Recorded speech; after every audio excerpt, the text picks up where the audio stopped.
Hello everyone and welcome back to the Grand Chester. It's round 16 of the Blitz section, Levon Aronian versus Magnus Carlsen, and it's quite a roller coaster of the game, so I do hope you enjoy it. Without further ado, let's just check it out. So Levon with the white pieces opens with c4, and it will be very interesting to see how Levon bounces back, or if he bounces back after that rook c2 brilliancy by Magnus in the previous game that we've shown. So the English opening is on the board. We have g6 by Magnus, knight c3, sorry about that. We have c5 by Magnus, g3, bishop to g7 and bishop to g2, knight to c6. We have the ultra-symmetrical variation. d3, Magnus again goes with the symmetry. We have d6, queen to d2, and now Magnus breaks symmetry with e5. We have b3, Levon prepares to fianchetto the dark square bishop, knight g to e7, also perhaps possible to develop the knight to f6, but this way after you castle you maybe have ideas of pushing f5. Also after the bishop is developed to e6, the knight from e7 nicely controls the d5 square if you might, consider pushing d5. So bishop to b5 and now bishop to e6, so not allowing black any d5 ideas. Levon goes knight to d5. We have queen d7 by Magnus, developing the queen. Now after the king castles, the rooks will be nicely connected, and also Magnus is waiting for Levon to develop the knight so he can trade off the light square bishops with bishop to h3.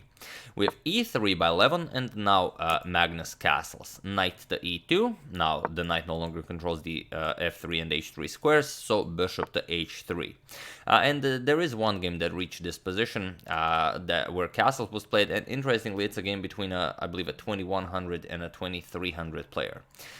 So instead of castling, we have bishop captures on h3, and it is as of move 12 that we have a completely new game.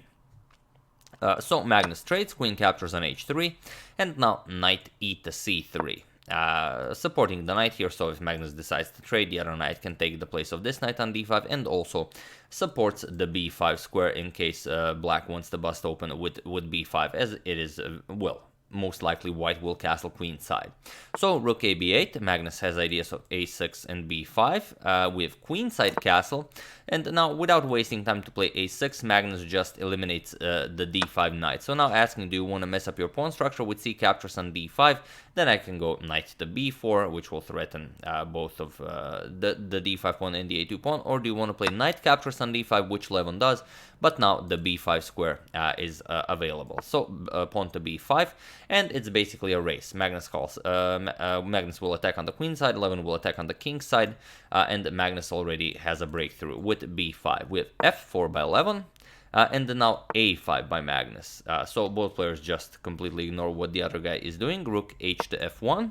We have a4 by Magnus, and now f5, which is very often when you have castles of opposite sides. If you're very low on time, most of the times you will have players bluffing that they're not interested in what happens on their side of the board. Well, maybe not on the highest level, but on some lower levels. But okay, a captures on b3 by Magnus. Now you can no longer ignore this. So a captures on b3, we have b captures on c4, b captures on c4, and now rook to b3. A very nice rook lift by Magnus.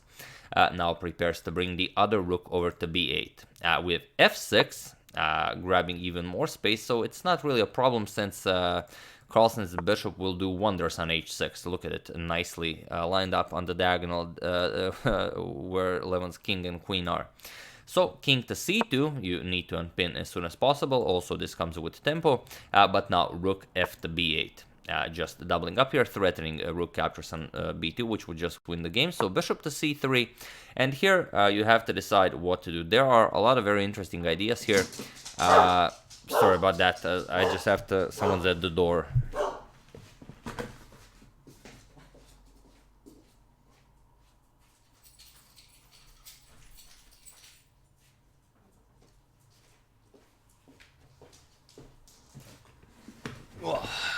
Sorry about that. So bishop to c3, and like I said, there are a lot of very interesting ideas here. You could, well, maybe just gobble up the bishop, which is quite interesting. Rook captures on c3. The problem is, well, the problem is only if you have something like knight captures on c3. If knight captures on c3, then you have knight to d4 check, and it's game over. Because if you capture, you lose the queen. And the only other option you have is king to c1, but now knight b3 check just picks up the queen.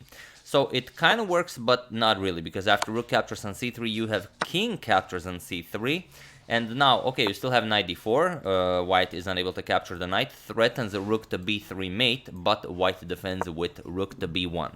So not a possibility, since black doesn't have a good way of continuing the attack. So here Magnus says, and it's something you should always ask yourselves when you're, well, leading an attack, which one of my pieces is doing nothing. So here the queen on h3 is doing pretty much nothing, so Magnus decides to bring the queen into the attack as well. Queen back to d7. Now he wants to go to b8 and to have triple artillery on the b file. And Levon goes rook to a1. So what do you do here? How do you continue this attack?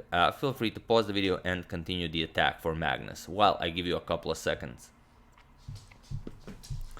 So for those of you who were able to do it, congratulations on paying attention so far. And for those of you who just want to enjoy the show, it's knight to d4 check. Now, the problem is you have to capture the knight. If you don't capture the knight, then everything just goes wrong. For example, if you move the king, king c1, now the rooks are disconnected, and here Magnus has queen to a4, which is just wonderful stuff. And you don't really have a good way of playing this position anymore. If you capture the queen, then rook to b1 is mate in 1. There's no other way around it. And even if you don't, if you try something like bishop captures here to clear maybe the e2 square by eliminating the knight, still you get c captures on d4, and the same threats are there. If you try to escape with the king, just rook to b1, a double check from the queen and the rook, and after you move, you lose this, rook captures, and you end this variation being down a whole rook. So after knight to d4 check, Levon had to capture it, and we have c captures on d4. Again, you don't really have any options of pushing the pawn or capturing because of this nice bishop on h6. And it's interesting that Levon actually forced the bishop to h6 by playing f6, so really unfortunate for him. With rook to a2, now you have to prevent rook to b2 this way, but now queen to b7, now bringing the queen into the attack finally.